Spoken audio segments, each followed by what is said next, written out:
അലറിയെടുക്കുന്ന ജീവിത പ്രതിസന്ധിയിലൂടെ നടന്നു പോകുന്നവനാണ്.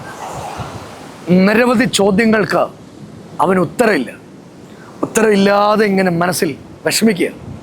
പ്രിയപ്പെട്ടവരെ, ഈ സാഗരം എത്ര കലുഷിതമാണെങ്കിലും ഇവിടെ ദൈവം ഇതിനൊരു അതിര് വെച്ചിട്ടുണ്ട്. നിങ്ങളുടെ ജീവിതത്തിൻ്റെ പ്രശ്നം എത്ര പ്രതിസന്ധിയാണെങ്കിലും ആ പ്രതിസന്ധിക്ക് നമ്മുടെ കർത്താവ് ഒരു അതിര് വെച്ചിട്ടുണ്ട്. ആ അതിരിൻ്റെ മുകളിൽ ഇത് കടന്നു വരില്ല. ഞാനീ നിൽക്കുന്ന സമുദ്രം വളരെ കലുഷിതമാണ്, പക്ഷേ ഇതിൻ്റെ മുകളിലേക്ക് ഇത് കയറില്ല. വേദപുസ്തകത്തിലെ വാക്യമാണ്, സമുദ്രത്തിൻ്റെ ഗർവത്തെ പഞ്ചസാര മണൽ കൊണ്ട് അതിരിട്ട ദൈവം. ഒരു വാക്കുകൊണ്ട് നിങ്ങളുടെ പ്രതിസന്ധിക്ക് അതിരിടാൻ ദൈവത്തിന് സാധ്യമാണ്. ആ ദൈവത്തിൽ നിങ്ങൾ വിശ്വസിക്കുക. പ്രിയപ്പെട്ടവരെ, എല്ലാ ഞായറാഴ്ചയും പത്തനംതിട്ട ഓമല്ലൂർ കുരിശുംപുടി ജംഗ്ഷനിലുള്ള എലോഹിം ഗ്ലോബൽ വർഷിപ്പ് സെൻറ്റർ വെച്ച് നമ്മുടെ ആരാധന നടക്കുന്നു. നിരവധി ആളുകളെ ദൈവം വിടുവിക്കുന്നു.